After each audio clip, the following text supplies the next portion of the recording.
예, 사장님, 제가 지금 방송 중이라서. 네네네.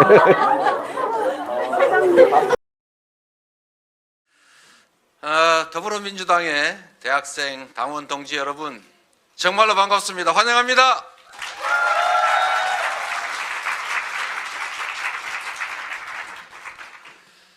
네, 오늘 이 자리에서 우리 더불어민주당의 든든한 뿌리라고 할 수 있는 전국의 대학생 당원 동지 여러분들을 뵙고 나니까 갑자기 힘이 불끈 솟는 것 같습니다. 진심으로 환영하고, 여러분들이 더불어민주당의 뿌리다, 기둥이다, 그리고 앞으로 중심으로 성장해 나갈 소중한 자원이다, 이렇게 자부심 가져주시기 바랍니다. 그렇게 하실 거죠? 그런 얘기가 있습니다. 벚꽃 지는 순서로 대학들이 문을 닫는다. 참으로 안타까운 현실인데, 청년들이 정말로 희망이 있는 그런 사회여야 그 사회가 미래가 있습니다. 안창호 선생이 이런 말씀을 남기셨습니다.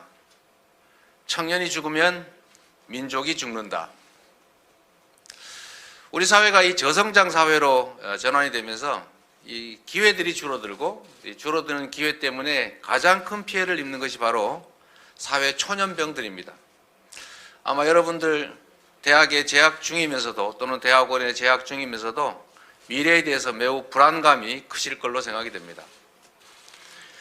정말로 많은 기회를 누려온 이 성장하는 사회를 살아왔던 기성세대의 한 사람으로서 우리 청년 세대들에게 진심으로 미안하다는 생각을 갖고 있습니다. 우리가 희망을 만들어주고 오늘보다 더 나은 세상을 우리가 기대할 수 있어야 모두가 희망을 가지는 활력 있는 사회가 될 터인데, 지금 그러지 못한 상황이 모두 이 기성세대들인 저를 포함한 많은 어른들의 책임이다라는 생각 때문에 마음이 참으로 무겁습니다. 그러나 대학생 당원 동지 여러분, 미래는 우리 스스로 만들어가는 것이고, 청년들의 미래, 우리 대학생들의 미래는 바로 이 자리에 있는 여러분을 포함한 청년 세대, 대학생 여러분이 스스로 열어가야 한다, 이런 책임감으로 여러분 이 자리에 오신 거죠? 저는 그런 기대를 합니다. 20, 30년 세월이 지난 후에 이 자리에 함께한 여러분들께서 대한민국의 정치를 책임지는 중요한 정치인으로 성장할 수 있을 거라고 믿고, 그런 사람들이 이 자리에서 많이 나올 것으로 믿습니다. 그렇게 될 거죠? 정말로 많은 노력을 해주시고, 여러분 개인의 삶뿐만 아니라 이 사회의 미래가 여러분의 어깨에 달려있다, 이렇게 생각해 주시고, 더불어민주당을 위해서, 이 사회를 위해서, 이 나라의 미래를 위해서 최선을 다해달라는 부탁드립니다. 축하드립니다. 고맙습니다. 네, 반갑습니다. 준비해 주신 우원식 수석 부위원장님 정말 고생 많으셨습니다. 대한민국의 국가 패러다임 대전환을 설계할 기본사회위원회가 오늘 힘차게 닻을 올리게 됐습니다. 우리 당 내에 정말 내로라 하는 많은 역량 있는 의원님들, 또 단체장님들 함께해 주셔서 진심으로 감사드리고, 앞으로 이 위원회가 대한민국의 미래를 설계할 훌륭한 위원회로 성장 발전할 거라는 기대가 저절로 생겨납니다. 산업혁명 시대를 지나서 이제 산업사회가 완성이 되고, 또 그 다음에 우리 사회가 이제 복지사회로 넘어왔습니다. 그러나 이제 복지사회의 한계도 매우 뚜렷해져서 이제는 기본사회로 우리가 나아가야 한다는 생각을 저희가 가지고 있고, 지난 당대표 국회 연설에서 이 점을 저희가 말씀을 드린 바가 있습니다. 우리가 살아가는 사회는 원하는 사람은 누구나 일할 자리가 있다, 일자리가 있다라는 대전제에서 출발합니다. 모두가 일할 수 있고, 또 일하면 충분히 노동소득으로 삶을 영위할 수 있다는 대전제가 있었습니다. 생산의 중요한 부분을 노동이 차지하고 있던 시대에 나왔던 이야기죠. 일하지 않는 자는 먹지도 마라 라는 얘기도 같은 선상의 말로 보입니다. 그러나 이제는 생산의 주요 부분을 노동이 아니라 기술이 담당하게 됐습니다. 특히 기술혁명의 진전으로 아마 앞으로 생산에서 차지하는 기술의 비중은 점점 커질 것이고, 그래서 기술을 보유한 소수에게 우리 사회의 부가 집중될 수밖에 없는 그런 사회가 지금 현재도 진행 중이고 앞으로는 더 격심하게 진행될 것으로 생각이 됩니다. 이런 노동소득 중심이 아니라 기술 문명 중심의 사회에는 새로운 사회 구조가 필요하다는 생각이 듭니다. 저는 그래서 지금은 사회적 낙오자 또 일부를 선별해서 국가가 지원해주고 다시 일하는 현장으로 돌아가게 하는 것만으로는 부족하기 때문에 모두에게 기본적인 삶을 국가가 공동체가 책임지는 사회로 나아가야 된다고 생각하고, 충분히 기술의 진전으로 가능한 사회가 됐다. 충분히 가능한 생산 역량을 보유하게 될 것이다. 그리고 앞으로 더욱더 그 생산 역량은 더 커질 것이다 라고 생각합니다. 우리의 기본사회위원회가 국민의 삶 전반에 걸쳐서 기본사회의 밑그림을 좀 그려 나가 주시기를 기대하고 또 그렇게 해야 된다고 생각합니다. 제가 지난 신년 기자회견 당시에도 말씀드렸던 바대로 우리 기본사회의 요소는 참으로 여러 가지가 있습니다만 그 중에서도 저는 소득과 주거와 금융 이런 삶의 주요한 핵심 영역에서부터 완벽한 형태는 아니지만 초보적 형태나마 우리가 기본사회를 조금씩 실천해 나가야 된다고 생각합니다. 앞으로 기본 서비스라는 개념으로 그 외에 다른 영역에서도 국민들의 기본적인 삶을 국가가 보장하는 그런 사회를 만들어 가야 할 텐데, 저는 이게 뭐 전혀 새로운 얘기가 아니라 우리 헌법이 정하고 있는 경제적 기본권의 일부라는 생각을 가지고 있습니다. 앞으로 우리 기본사회위원회가 기본사회 2050 비전을 통해서 우리 대한민국의 미래뿐만 아니라 전 세계적인 미래사회의 밑그림 비전을 만들어 주시길 기대하고, 오늘 함께 하신 우리 기본사회위원회 우리 위원 여러분들께서 그 첫 자리에 그 선두에 서 주시기를 기대합니다. 정말로 많은 분들 함께 해주셔서 감사드리고요. 우리 우원석 수석 부위원장님, 붙잡으셔 죄송합니다. 부위원장님, 그리고 여러 우리 부위원장들께서 정말로 함께 해주셔서 감사드리고요. 그냥 하나의 형식적 위원회가 아니라 대한민국의 미래 밑그림을 그리는 실질적인 준비를 하는 그런 위원회로 발전하기를 진심으로 기원합니다. 고맙습니다. 제가 이제 드리고 싶은 말씀 중에 하나는 그런 거예요. 우리가 원하는 세상이 있죠. 만들고 싶은 세상. 사실은 별 특별한 것도 아닙니다. 상식적이고 합리적이고 예측 가능하고 내가 노력하면 노력한 만큼의 보상이 주어지고 부당함이 없는 그런 세상 있잖아요. 그냥 상식적인 그런 일반적이고 합리적인 세상을 만들고자 하는데 세상은 실제로는 그렇지가 못하죠. 우리가 정말로 기술도 발전하고 자본과 노동도 과거 어느 때보다도 충실하고 뭐 교육 수준도 높고 기술도 뭐 과거에 비해서 훨씬 많이 발전했는데 생산력은 확 늘어났는데 우리의 삶은 왜 이렇게 점점 가면 갈수록 팍팍해질까? 그건 결국 뭔가 문제가 있다는 거죠. 저는 천국을 만들기를 원하지는 않습니다. 뭔가 특별한 세상을 만들고자 하는 것도 아니죠. 제가 만들고 싶은 세상은 또 여러분들이 기대하는 세상도 역시 마찬가지라고 생각하는데 그냥 상식적이고 합리적인 세상 아니겠어요? 그런데 그런 세상은 저절로 오지 않는다는 거예요. 사람도 자연의 일부고 특히 동물 중에서도 욕망의 존재라서 우리 사자는 길가에 아무리 토끼나 모기가 널브러져 있어도 배가 부르면 더 이상 잡지 않거든요. 그런데 인간은 묘해가지고 쌓아놓기 위해서 잡죠. 재미로 잡고. 그래서 가만 놔두면 혹시 다른 사람이 다 잡지 않을까 해서 미리 서로 막 잡기 경쟁을 하다 결국은 생태계를 망치기도 하죠. 근데 그런 본성을 가진 존재라서, 욕망의 존재라서 통제하고 절제시키지 않으면 다른 사람들을 해치는 경우가 많습니다. 그렇기 때문에 가만 놔두면 저절로 그런 합리적인 세상이 오지는 않는다. 결국 평범하고 또 의지를 가지고 행동하는 사람들이 노력을 해야 되겠죠.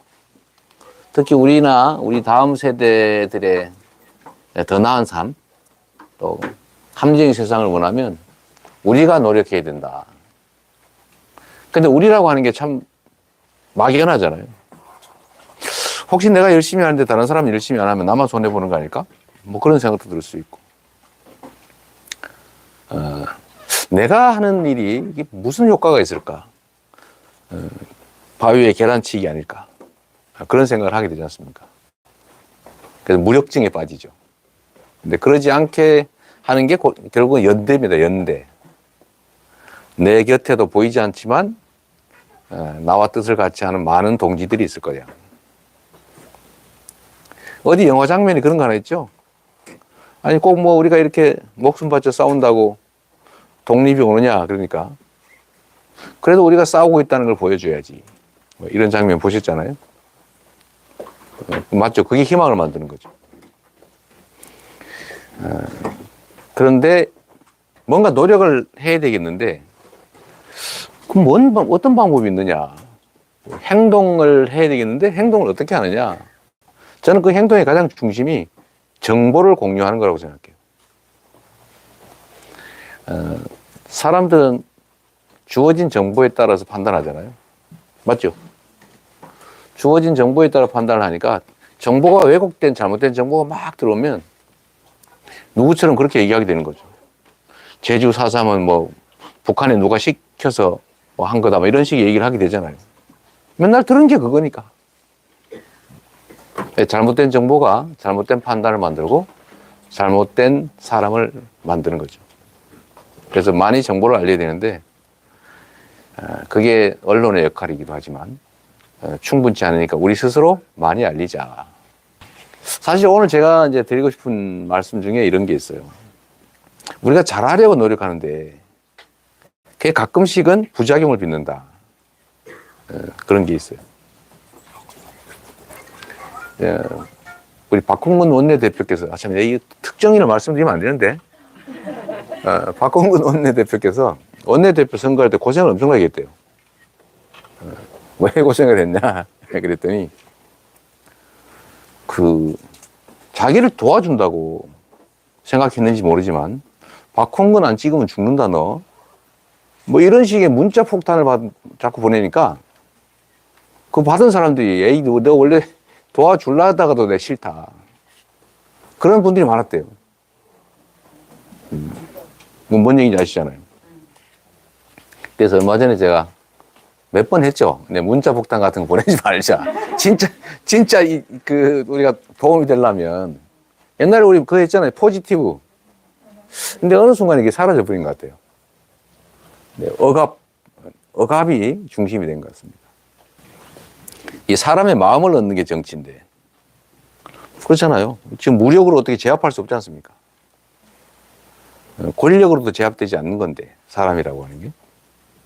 근데 우리가 무슨 권력이 있는 것도 아니고 거기다 막 압박하는 문자를 여러 번 짜고 막 보내고 그러면 받는 사람이 무서워 시키는 대로 해야지 이럴까 이거 하고 싶다가도 반대로 해볼 가능성이 많죠. 근데 이거는 자의식을 가지고 있는 인간의 본성에 가깝습니다. 설득의 심리학인가 하는 책에 나와서 제가 많이 주변 사람한테 많이 권유했던 책에 나오는 내용인데 이 어린아이들 그러니까 미취학 아동들이죠. 이 어린아이들도 자의식을 침해를 당하면 반발을 하는 거예요. 제자리를 가버리는 거죠. 근데 그게 어른이에요. 어른 중에서도 권위와 권한, 권력을 가진 어른한테 압박을 하면 효과가 있겠습니까? 그건 전혀 효과가 없어요. 부작용을 빚습니다. 그리고 저를 의심해요. 시켰나? 이재명이 시킨 거 아니야? 이렇게 의심을 한단 말이에요. 그 다른 거를 인정해야 사실 시너지가 있어요. 똑같은 거 모아봐야 뭐 하겠습니까? 모래 잔뜩 모으면 모래더미밖에 더 되겠어요? 모래도 모으고 자갈도 모으고 시멘트도 모으고 물도 섞고 이래야 콘크리트라고 하는 게 생기는 거죠. 세상 일도 비슷하더라. 다르다고 싫어하면 안 돼요. 존중해야지. 인정해야지. 특히 정치 세계는 그런 것 같습니다. 이 당이라고 하는 게 원래 무리라는 뜻이거든요. 무리. 조직이 아니고. 군대같이 조직이면 누가 명령하면 쫙 따르고 다른 생각하면 안 되고 다른 의견을 허용하지 않고 이걸 조직이라고 하는데 당은 이거에 반대예요. 다른 걸 전제하고 있는 거죠. 근데 너 다르다고 비난하고 다르다고 선 긋고 다르다고 싸우고 이러면 나중에 뭐가 남냐? 나밖에 안 남아요. 그래서 우리도 특히 남남이 모여서 더 좋은 세상 만들어 보자고 모인 우리 이 소위 동지들 여기는 다르다는 것도 최대한 인정해주고 설득하려고 노력하고 억압은 효과를 보는 게 아니라 부작용만 빚는다. 억압은 정말로 효과가 없어요. 억압하다 본인이 억압당합니다. 우리가 그럴 수 있다. 그래서 내부적으로 그런 점들은 좀 각별히 주변에 많이 알려주세요. 제가 이 정말 가슴 아픈 얘기인데 제가 저 서울지검에 소환대 갔을 때 그 우리 지지하신다는 분들이 동문서문에 나눠가지고 집회를 하면서 아침에 출석은 서문으로 했으니까 그 나갈 때는 동문으로 나와라. 예, 그런 메시지가 왔더라고요. 그 참 뭐라 말도 못하겠고 이런 것들이 예를 들면 주변에 계신 분들한테 절망감을 주거든요. 절망감을 준다. 이것도 분열 갈등의 정말 극단적인 형태 아닙니까? 이게 우리가 조금 달라도 함께해야 확산이 되지. 뭔 이유로 그렇게 나눠가지고 싸우는 거예요? 더군다나 저를 위해서라면서 얼마나 슬픈 일입니까? 이럴 때는 정말 제가 죄인 같아요. 그래서 이런 것들도 좀 서로 고려하면 좋겠다. 상대의 작전은 이미 명확하다. 잘할 생각보다는 지배를 하기로 작정을 했고 지배를 하는데 장애가 되는 것은 깬다. 없앤다. 이게 기본 작전인 것 같아요. 그러면 우리의 작전도 이제 분명해지는 거죠. 단합, 대호 유지가 제일 중요하다. 맞습니다. 네, 대호 유지가 중요하고. 그래서 제가 그 당직자분들한테도 웬만하면 의심을 사거나 오해를 살 수 있는 거 하지 말자. 얼마 전에 공천에 당원 평가를 도입한다 이래가지고 그건 원래 이제 기존 시스템에 없는 거거든요. 그렇죠.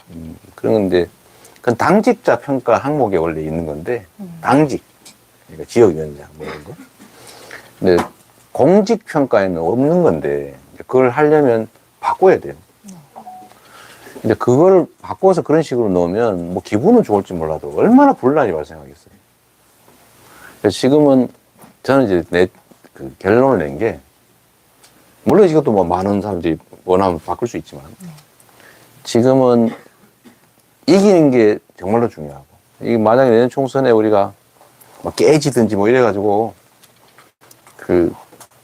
이당이 돼버린다든지 이렇게 되면 저 사람들이 이제 폭주와 지배를 어떻게 감당을 하겠어요? 그 퇴행을. 예, 이것도 또 하나의 죄를 짓는 것이다. 우리가 대선에 진 것도 사실은 어찌 보면 역사의 죄를 진 결과가 됐는데, 내년이 되면 그게 더 심해질 테니까요. 그래서 내년에 제일 중요한 건 이기는 거고, 이기는 거는 경쟁력 중심이어야 된다. 뭐 멀고 뭐 가깝고 그 전혀 중요하지 않다. 그리고 균열 요소를 최소화해야 되기 때문에 이 균열이 되냐 안 되냐 제일 중요하니까요. 균열의 요소를 최소화하기 위해서 오해의 소지를 최대한 없앤다. 네. 시스템을 안정적으로 유지한다. 그래서 우리 시스템 공천 이런 얘기도 많이 했잖아요. 그래서 제가 평가 기준도 웬만하면 바꾸지 말고 그 이해찬 대표 때 만들었던 그 룰도 웬만하면 손대지 말고 안정적으로 가자. 그리고 뭔가 변화를 줄 때는 의견을 다 취합해서 결정하자. 지금 그 방침을 줘놨거든요. 제가 제일 억울했던 거는 뭐냐면요. 지난 이제 대선 끝나고 제가 대표님하고는 나름대로는 좀 찐친이라고 저는 생각을 하는데. 그럼 나는 그렇게 생각하죠. 찐친인데 그 제명인의 마을에서 왜 낙선 듀스 이렇게 해서 그 수박 랭킹을 매기잖아요.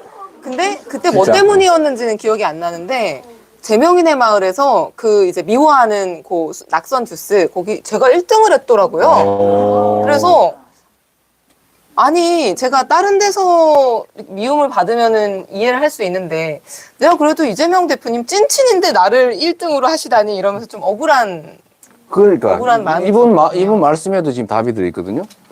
내가 했다는 거야 하시다니. 그래서 이게 이제 그 연결이 되는 거예요.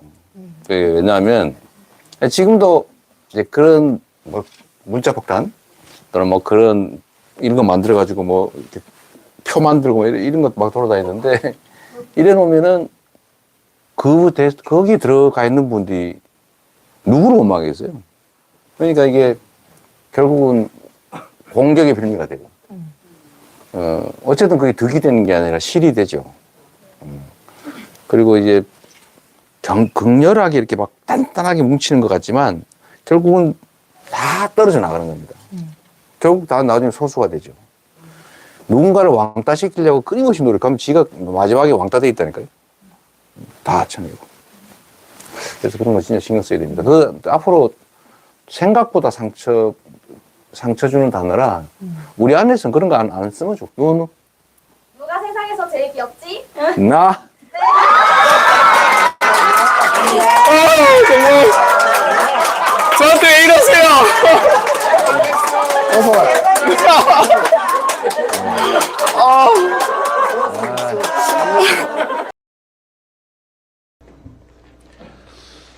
급격하게 늘어난 이자 부담이 민생 경제를 짓누르고 있습니다.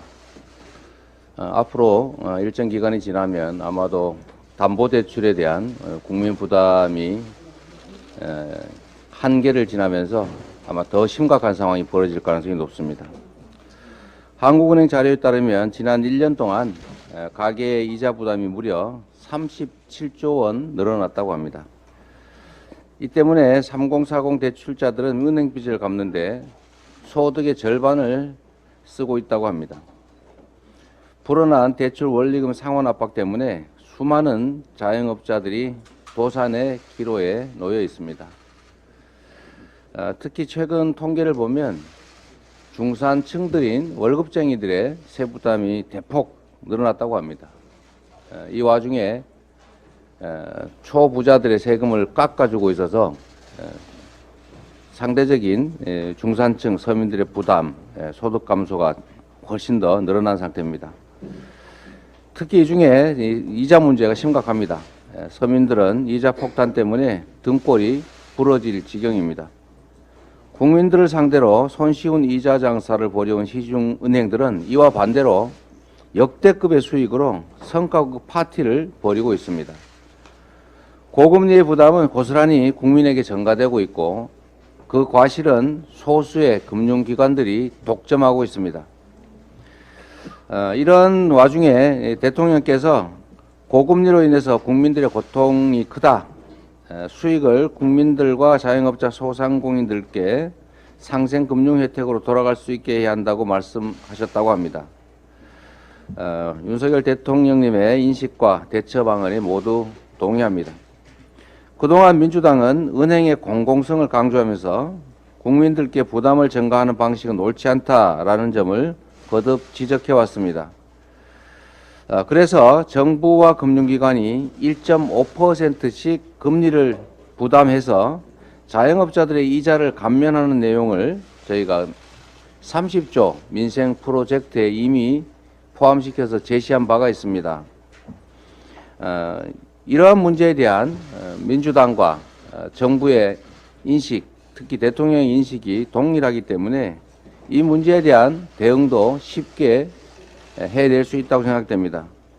정부와 여야가 조속한 시일 내에 함께 머리를 맞대고 이 문제를 해결하기 위한 대응 방안, 필요하다면 입법이나 또 정책에 대해서 협의해 나갈 수 있다고 생각합니다. 민주당은 이미 제시한 민생 프로젝트 30조 원 추경안에 맞춰서 얼마든지 언제든지 적극적으로 협조하겠다는 말씀을 드립니다. 모든 국민은 법 앞에 평등합니다. 누구도 법 앞에서 특권을 누릴 수가 없습니다. 그것이 공정한 법치의 출발점입니다. 윤석열 정권 하에서 법 앞에 평등이 실종됐다는 지적들이 있습니다. 대통령의 가족과 검사 출신은 법 위에 군림하고 치외법권의 특권을 누린다는 불멸의 신성가족, 법치의 소도가 됐다는 그런 지적들이 있습니다.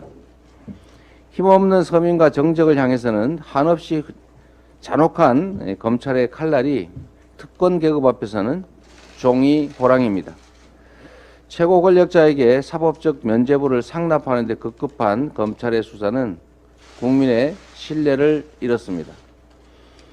윤석열 특권 정권의 선택적인 법치주의와 편파적 이중잣대를 끝낼 유일한 수단은 공정하고 중립적인 특검입니다.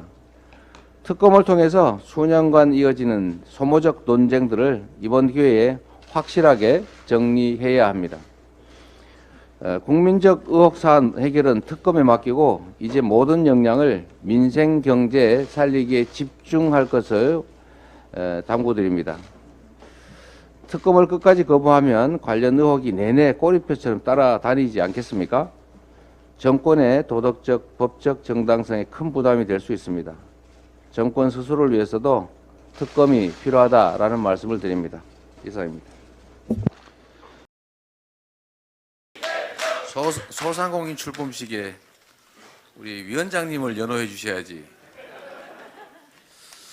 네, 민주당 전국 소상공인 위원회 출범식을 진심으로 축하드립니다.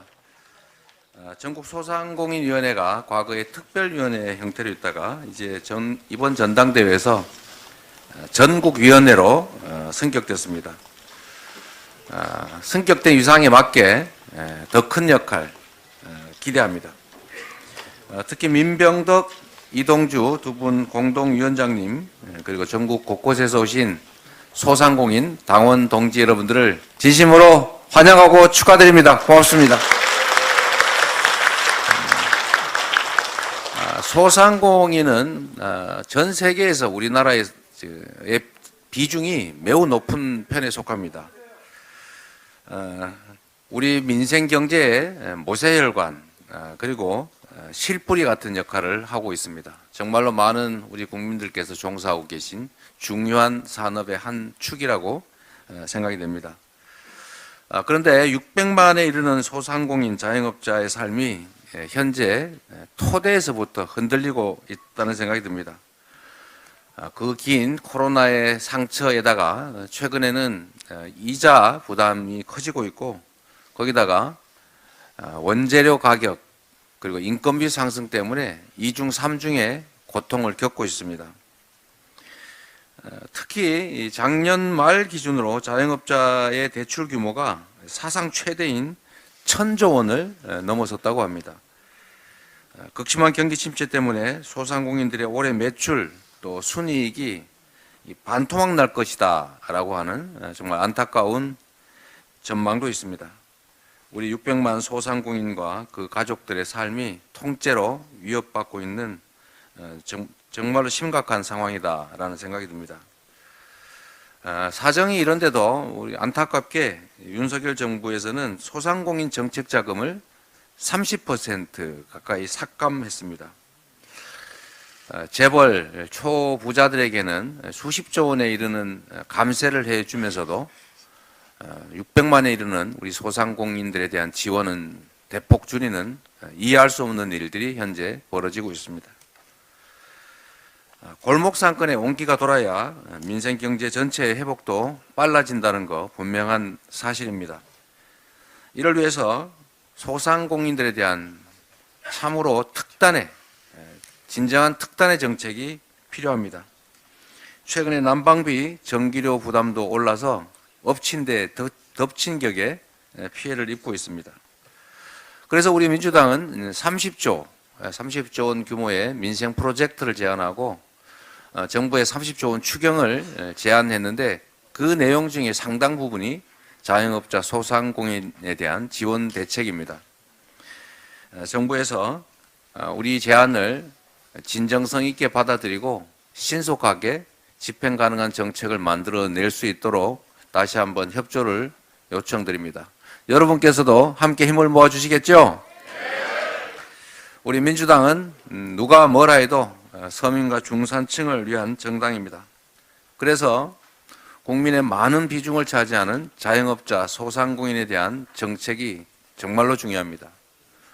우리 전국위원회로 승격한 전국 소상공인위원회에서 집행 가능한 정책들을 많이 만들어내고 또 정부 여당과 협의를 통해서 그리고 필요하면 우리 많은 분들의 협력을 통해서 가능한 대안들을 만들어서 우리도 소상공인도 희망을 가지고 살 수 있는 그런 세상 함께 만들어가기를 기대합니다.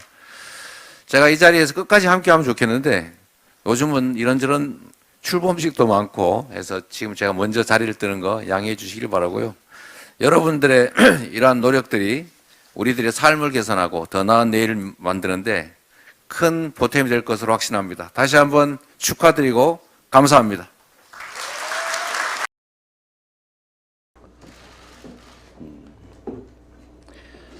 민주주의와 법치주의가 윤석열 검사 독재 정권의 칼날에 무참하게 짓밟히고 있습니다.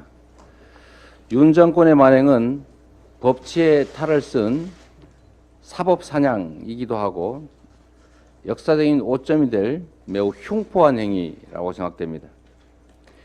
신선 노름에 도끼자루 썩는 줄 모른다라는 얘기가 있습니다. 권력 노름에 민생 망치는 줄 모르는 윤석열 정권입니다. 이재명이 아니라 물가부터 잡으십시오.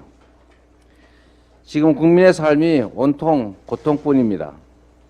물가는 5% 이상 고공행진을 이어가고 있고 가계소득은 뒷걸음질 치고 있습니다. 취업자 증가도 줄곧 내리막길입니다. 윤석열 대통령님, 국민의 고통과 한숨소리가 들리지 않습니까?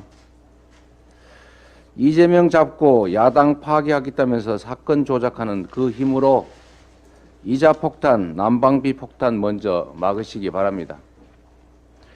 국민을 위해서만 쓸 권력을 정적 탄압에 악용하는 정권의 말로는 분명합니다.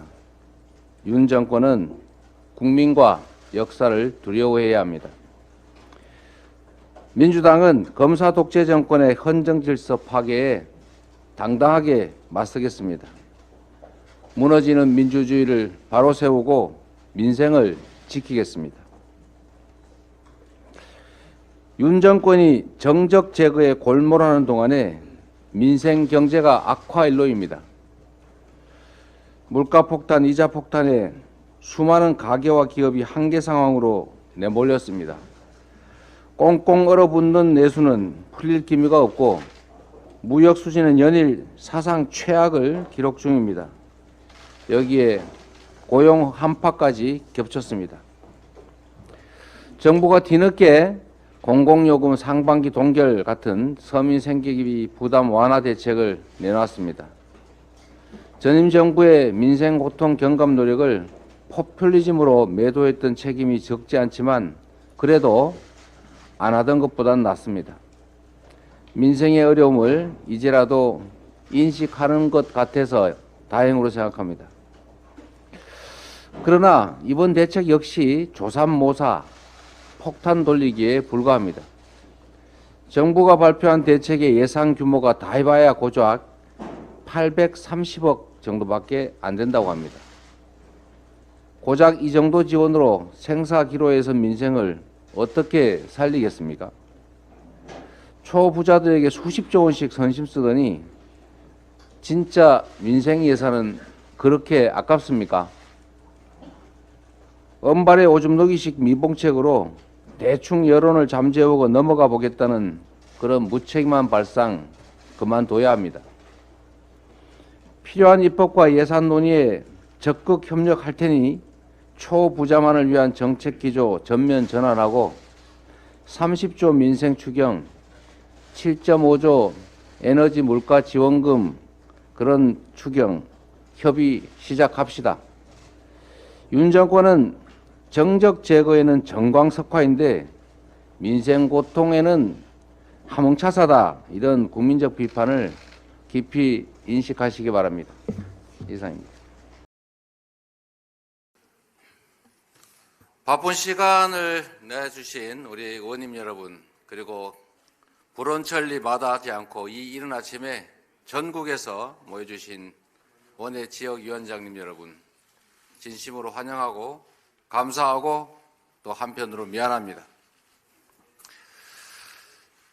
제가 어제 메시지를 하나 받았는데 평소에 가스요금이 26,000원인가 나왔는데 지금 이번 달 1월분으로 11만 몇천 원이 나왔다고 영수증을 이렇게 찍어서 저한테 보냈습니다. 국민들은 정말로 힘들어합니다. 물가도 삶도 정말로 상황이 안 좋지 않습니까? 이런 문제를 해결하기 위해서 우리 국민들께서 대통령도 뽑고 국회의원도 뽑고 시장도 뽑았는데 도대체 상황이 개선되기는커녕 점점 나빠지는 데다가 가만히 보니까 권력 노름하느라고 국민들의 삶이 뿌리부터 썩어가는데도 관심을 갖지를 않습니다. 얼마나 우리 국민들께서 한심하시겠습니까?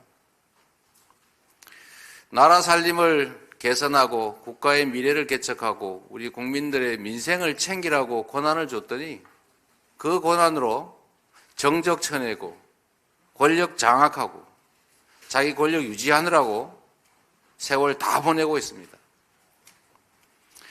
급기야 없는 사실을 지어내서 이 야당 파괴를 하겠다고 대한민국 헌정사에 없는 폭거를 저지르고 있습니다. 제가 아무리 생각해봐도 범죄자들이 내가 이런 범죄를 하느라고 다 시장한테 보고하고 승인을 받았다. 이런 황당무계한 검찰에 포획된 궁박한 처지에 빠진 사람들 증언 진술을 가지고 사건을 조작하고 있습니다. 재판에서 제가 얼마든지 사실을 규명할 수 있지만 이걸 표적 삼아서 야당 대표니까 구속을 해야 되겠다고 구속영장에 써놓는 이런 황당한 나라가 어디에 있습니까? 개인의 문제가 아니라 민주주의의 파괴이고 헌정 질서의 파괴이고 민주공화국의 전도입니다. 우리가 싸워야 하는 것은 이재명을 보호하기 위해서가 아니라 민주주의를 고추 세우기 위한 것입니다.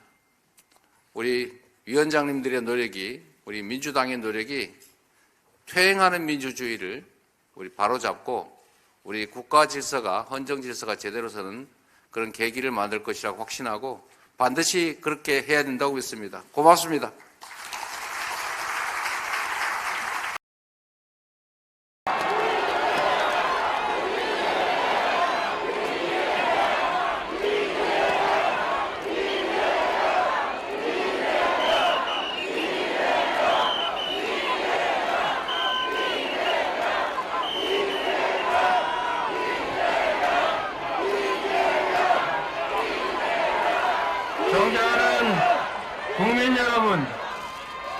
그리고 이 자리에 함께 해주신 선배 동료 의원 그리고 당원 동지 여러분,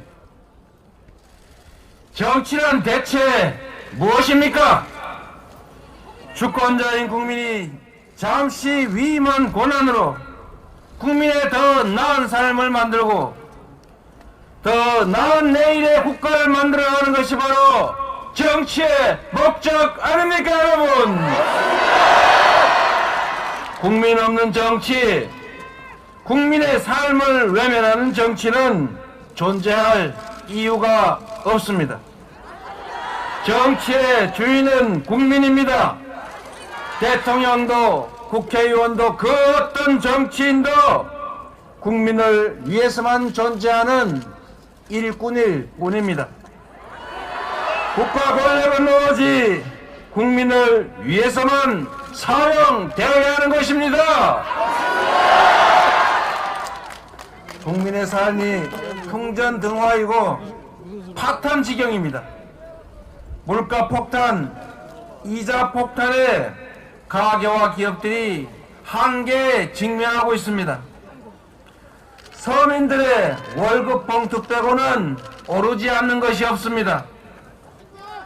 수출로 먹고 사는 대한민국이 이미 200억 달러 적자를 이뤘습니다. 취업자 증가폭도 윤석열 정권 출범 이후에 줄곧 내리막길을 달리고 있습니다. 이러다가 다시 두 번째 IMF 맞는 것 아닌가 걱정하는 소리가 사방에서 들립니다. 사방이 위기입니다. 위기가 아닌 곳을 찾기가 어렵습니다, 여러분. 국민들의 삶이 이렇게 힘든데 지금 윤석열 정권 뭘 하고 있습니까? 잡으라는 물가는 안 잡고 이재명 잡는데 국력을 소진하고 있지 않습니까?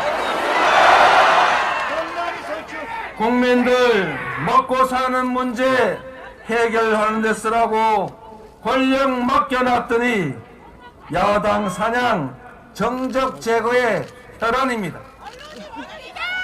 국가가 그리고 정치가 이렇게 망가져서야 되겠습니까, 여러분? 국민의 피와 땀으로 빚어낸 대한민국이 더 이상 퇴행의 길을, 더 이상 쇠락의 길을 걸어가서는 안 됩니다. 윤석열 검사 독재 정권에 경고합니다. 이게 나라냐? 이렇게 묻는 국민의 고통과 분노 결코 무시하지 마십시오. 국민의 고통 앞에, 국가의 절망 앞에 책임을 통감해야 합니다. 몰락한 과거 독재 정권의 그 슬픈 전철을 밟지 마십시오. 국민과 역사의 처절한 심판이 기다리고 있습니다. 존경하는 국민 여러분, 정치는 정치인이 하는 것 같지만 실상은 국민이 하는 것입니다. 가난인 촛불을 든 미약한 개인들로 보이지만 그 미약한 개인들이 거대한 촛불의 강물로 현 정권을 책임을 물어 끌어내릴 만큼 그렇게 국민은 강하고 집단 지선은 살아서 움직이고 있습니다, 여러분.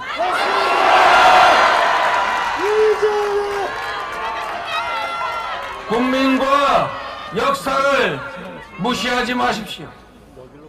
그깟 5년 정권 뭐가 그리 대수라고 이렇게 겁이 없습니까?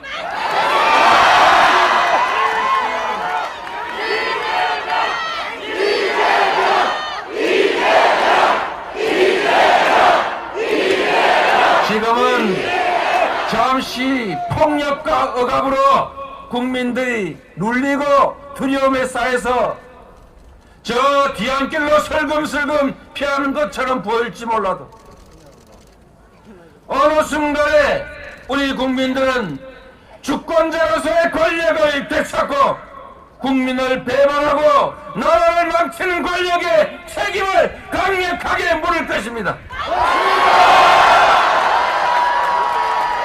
지금이 그 첫 출발입니다. 전 세계가 미래를 향해 쉼없이 뛰고 있는 지금 검사 독재 정권은 무도한 법치 파괴로 국민의 삶을 발목 잡고 있습니다.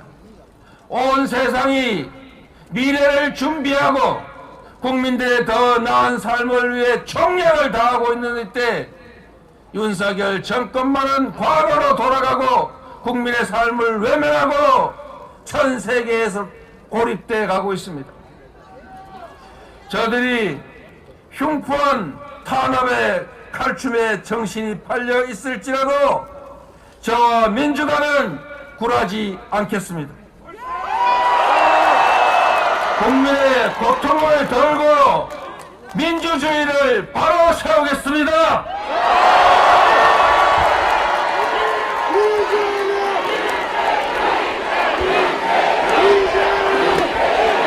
모든 국민이 더 나은 내일을 꿈꿀 수 있는 나라를 꼭 만들겠습니다. 오만한 권력자가 아니라 평범한 국민이 주인인 민주공화국 반드시 실현하겠습니다. 고맙습니다.